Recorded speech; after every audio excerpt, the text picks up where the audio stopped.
Welcome back to Money Media. James here, and today I want to discuss the Agenda 2030. What is Agenda 2030? Now, look, most people by now may have heard of it, but if you haven't, Agenda 2030 is a somewhat Orwellian proposal made by the World Economic Forum that suggests a new system on or by the year 2030. One of these major characteristics of the Agenda 2030 is that society or individuals will own nothing yet be happy. And that's one of the marketing campaigns.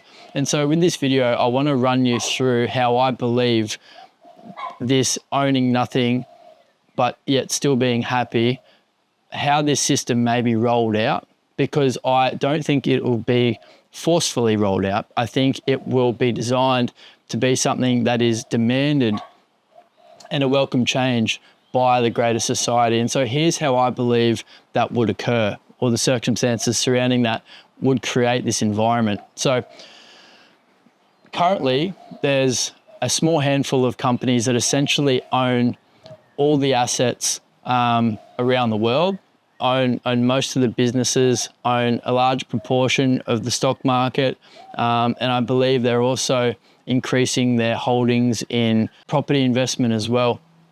And I'm seeing that continue. Not only that, but the central banks around the world already own a very large percentage of precious metals. So what I could see occurring is that because the corporations, this small amount of corporations, own such a large percentage of the global assets, they could essentially create an event where they are able to sell off a large amount of these assets, which would cause a significant devaluation in asset prices globally.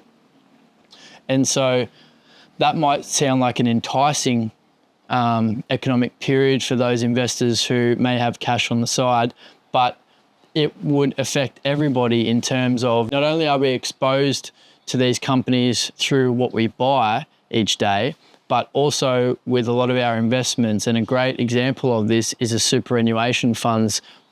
Strictly speaking, within Australia, we have superannuation funds that are compulsory to all working citizens. And so a lot of our superannuation is invested in these major corporations. If they were to cause a massive drop, and I mean a significant drop in asset values, this would significantly reduce most people's wealth in society. With that, and with the asset devaluations, you would find that big banks would be in really major trouble. And so when that occurs, people in droves would flock to the banks to pull their cash out of the bank. Now, if you are familiar with the fractional reserve system that we currently have in Australia and around the world, then you would know that banks don't hold everybody's cash at the same time. They only hold a fraction of that and they loan out the rest. So when people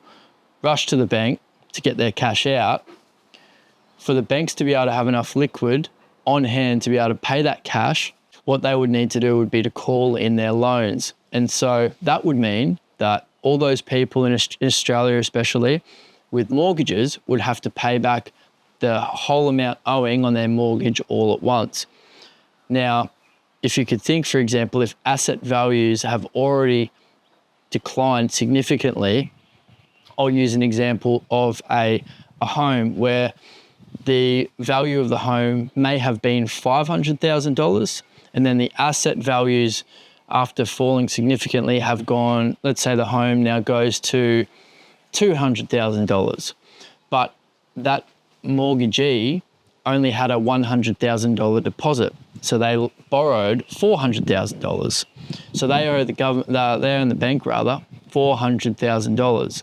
And so if the value of that property goes to $200,000, then even if they were to sell that home, they would still need to come up with another 200 on top of that 200 to give back the bank their full 400.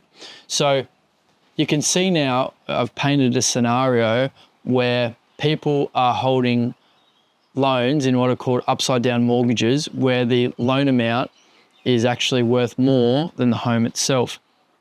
And so that could cause, exacerbate even further the financial crisis, the global financial crisis that we would find ourselves in. And I believe at this point, the government or some of these larger institutions like the World Economic Forum would step in and create a policy whereby they buy up all these assets at a price where they're able to pay down the loans back to the banks on behalf of these mortgagees, but they also which makes sure that they don't go into all this debt.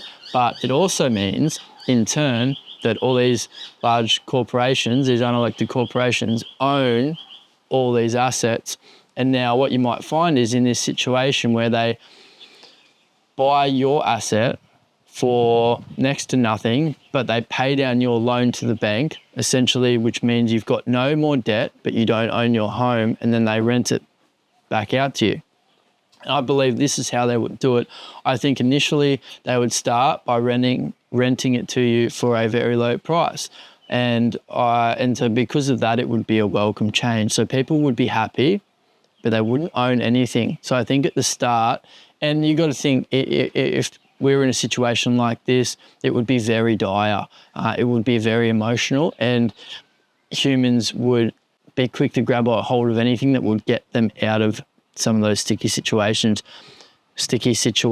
So I think that's how it would occur.